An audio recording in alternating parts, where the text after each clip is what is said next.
Welcome in, first video edition here on LAPrep.com. Two very special guests who accounted for top 12 finishes, team championship, a state record.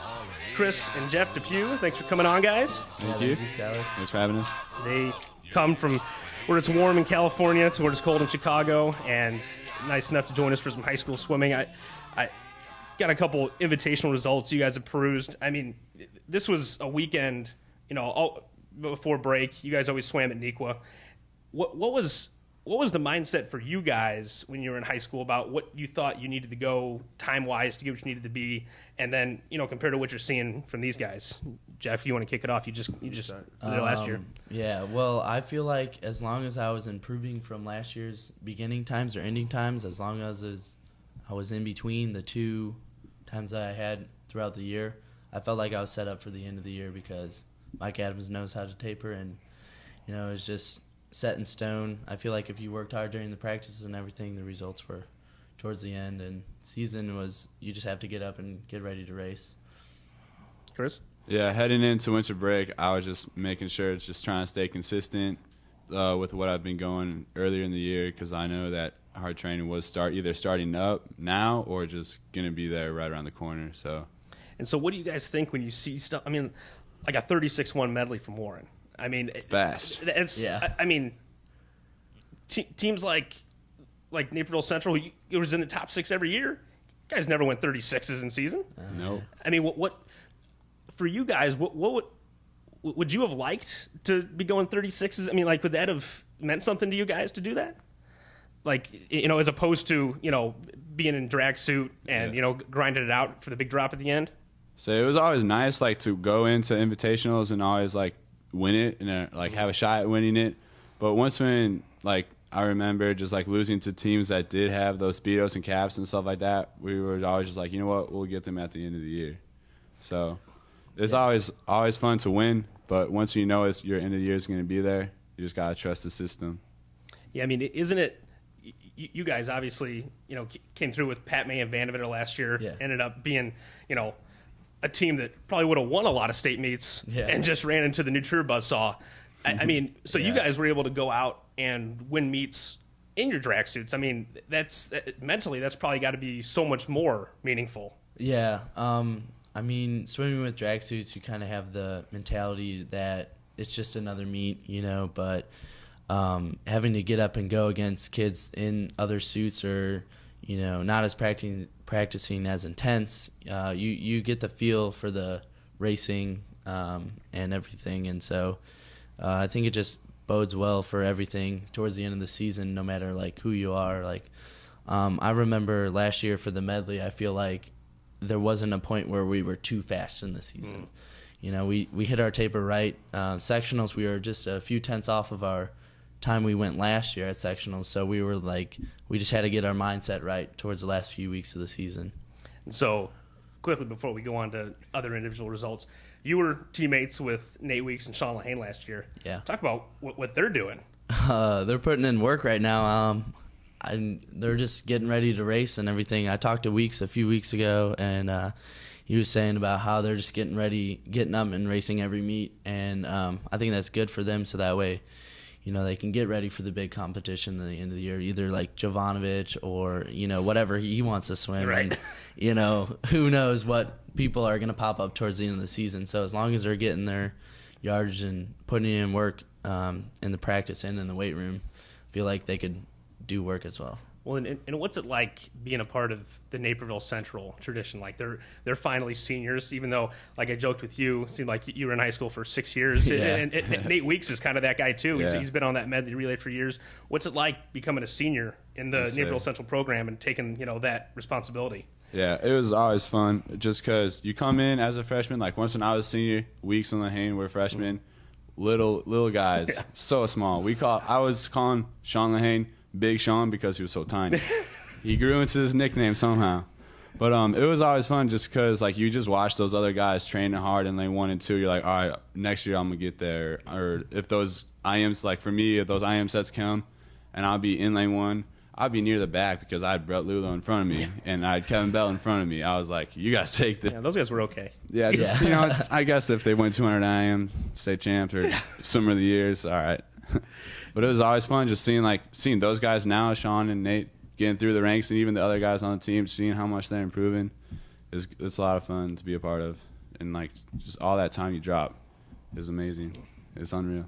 So, talk about you've proved some of these. What's jumping out at you guys? Some of these teams swimming really fast. It almost seems like it's a college thing where this is like it's like the midseason taper meet for some. Yeah, for some it really people. is. I mean, obviously, Sandberg.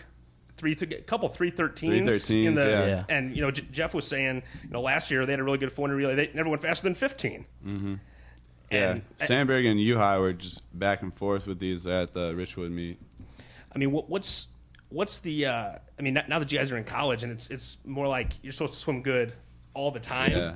I mean, it's probably not as shock to the system for you guys to see these fast times, but knowing what you guys went through, it's still like, where's all this coming from? Mm-hmm. And Jeff being a senior, like it was like we talked, it was a big senior class across the state of Illinois that graduated. From Cordes, Elliott, everyone just stepping up, and then having another group come in and just improve on those times. I mean, Thompson putting in work in the 2 and the 5, setting standards really high. What was it, 37, I think he was? Yeah.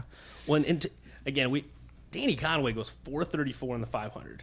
Was a 35 at state last year. Yeah. I mean, guys that get top 6 in events aren't supposed to beat their taper times in the season. No way. I mean, and I don't know. To me, it's hard to tell. Is that they just that much improvement, or is it a different mentality this year? There might be a little bit of a different mentality. I think having the Conways coming back for another year after being in the top for the state, I feel like they need to prove something during the season so that way, people might get scared towards the end of the year. But it's the end of the year that really counts. So should be interesting, very, very interesting with Thompson, Malone, and Conway in there. And I'd say it could be because a lot of these guys missed out on like a little bit higher spots because the seniors were there in this last year in the state, and so they could be swimming right now with this little chip on their shoulder, trying to prove to the whole state that they can do it too. Trying to get them mentioned or something like that, trying to show them, everyone else, that they're out there to like go after these titles at state now. I want to ask you guys about the Naperville swimming scene. Mm-hmm. I went over to Naperville North and interviewed their four big seniors, Hubbard and Aiken and Butts and Bessler, and talked about that. What's it like? I mean, it's it seems like you see each other at every invitational, sectional, definitely. state. And I mentioned to them, they've never finished higher than Nequa or Naperville Central so far in their high school careers at the state meet. Yeah.